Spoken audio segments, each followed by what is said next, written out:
세상이 돌아가는 방식은 크게 두 가지로 볼 수 있습니다.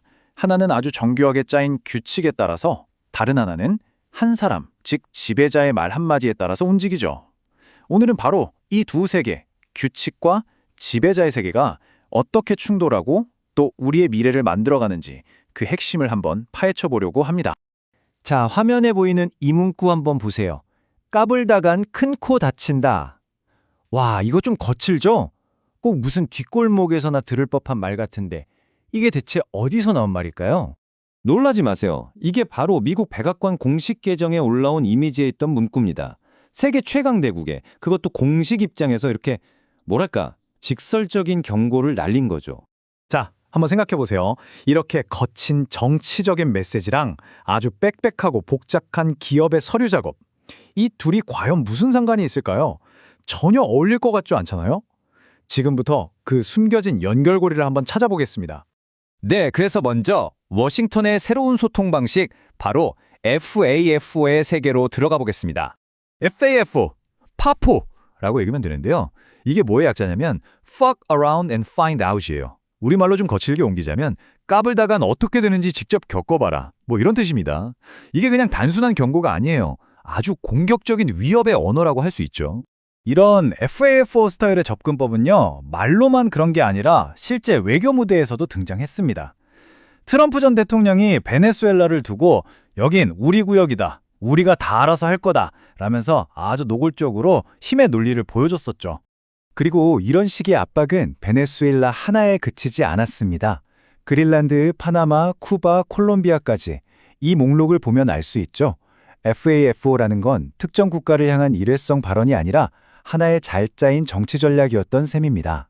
자, 이제 분위기를 확 바꿔서 완전히 다른 세계로 한번 가보겠습니다. 거친 정치의 언어와는 정말 정반대에 있는 아주 세밀하고 촘촘한 규칙의 세계입니다. 지금 보시는 화면이 이 두 세계의 차이를 아주 명확하게 보여주는데요. 왼쪽을 보세요.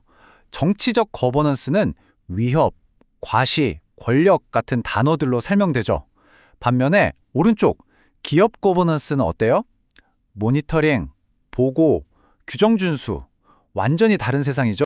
그러니까 한쪽 세상에선 정치인들이 FAFO 딱 한마디로 힘을 과시하고 있는데 다른 세상에선 기업들이 정반대의 압박을 받고 있는 거예요.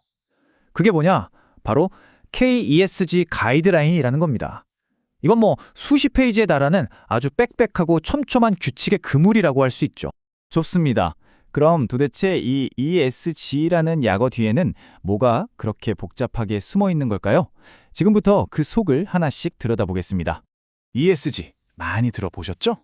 바로 환경, environmental, 사회, social, 그리고 지배구조, governance의 첫 글자를 딴 말입니다. 쉽게 말해서 이제 기업은 돈만 잘 버는 걸로는 안 된다는 거예요. 환경도 생각해야 하고 사회적 책임도 져야 하고 또 회사 운영도 투명하게 해야 한다. 바로 이런 평가 기준인 거죠. 여기서 정말 재미있는, 아니 어쩌면 좀 무서운 숫자가 하나 나옵니다. 바로 69예요.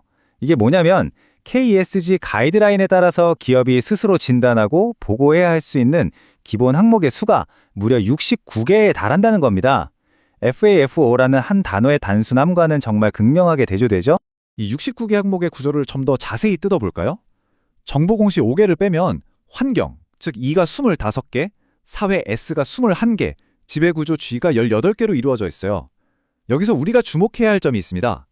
과거에는 사실 기업 평가에서 크게 신경 쓰지 않았던 환경과 사회 분야 항목이 전체의 거의 3분의 1을 차지할 정도로 비중이 엄청나게 커졌다는 겁니다. 예를 들어서 환경 분야만 한번 볼게요. 온실가스 배출량을 스코프 1, 2, 3 이렇게 단계별로 다 보고해야 하고요. 재생에너지 얼마나 쓰는지, 물은 또 얼마나 쓰는지, 폐기물 재활용은 얼마나 잘하는지, 이런 모든 활동들을 숫자로 똑똑히 증명해야 하는 시대가 온 겁니다. 이제 와서 저희 노력하고 있습니다, 이런 말은 더 이상 통하지 않는 거죠.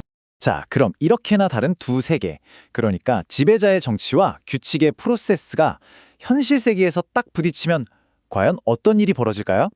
이 충돌을 아주 적나라하게 보여주는 사례가 있습니다. 바로 미국 공영방송공사 CPB의 이야기입니다.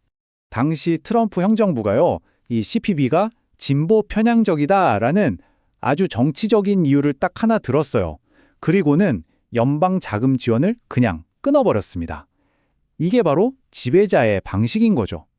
어떤 규칙이나 절차 같은 것보다는 정치적인 판단이 모든 것에 우선한 겁니다. 그 결과는요, 정말 파괴적이었습니다. 보통 2년치 운영 자금으로 받던 약 9억 달러, 우리 돈으로 1조 원이 넘는 돈이 하루아침에 그냥 0이 되어버린 거예요. 총 손실액은 약 11억 달러에 달했다고 하니까 정말 어마어마하죠.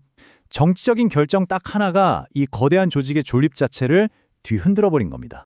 자, 이제 한 걸음 뒤로 물러나서 이 두 이야기를 한번 합쳐보죠. 그럼 더 큰 그림이 보이기 시작합니다. 이건 단순히 미국 정치나 한국 기업 규정에 대한 이야기가 아니에요. 이건 바로 책임을 어떻게 물을 것인가에 대한 아주 근본적인 질문을 던지고 있는 겁니다. 결국 우리는 지금 완전히 다른 두 가지 거버넌스 모델을 보고 있는 셈입니다. 한쪽은 FAFO 모델. 이건 뭐랄까 좀 포퓰리즘적이고 공격적이고 한 사람, 즉 인물 중심적이죠. 반면에 다른 한쪽은 ESG 모델. 이건 아주 기술 관료적이고 철저하게 데이터 중심적이고 프로세스를 지향합니다. 여기서 제일 중요한 포인트가 나옵니다. 이 FFO와 ESG. 겉으로 보기엔 완전히 정반대잖아요. 하지만 사실은 책임져라 라고 요구하는 이 시대의 큰 흐름에 대한 두 가지 서로 다른 대답이라는 겁니다. 그래서 누가 책임질 건데? 라는 질문에 한쪽은 강력한 지배자가 책임진다? 라고 말하는 거고 다른 쪽은 아니 엄격한 규칙이 책임지게 만든다? 라고 답하고 있는 거죠. 결국 우리는 선택의 기로에 서 있습니다. 여러분이 살아갈 미래는 예측이 불가능한 어떤 지배자의 결단에 맡겨지길 바라시나요? 아니면 모든 것을 데이터로 증명해야 하는 이 규칙의 시스템에 의해 움직이길 바라시나요? 규칙이냐 지배자냐? 어쩌면 책임의 미래는 바로 우리 각자의 선택에 달려 있는지도 모르겠습니다.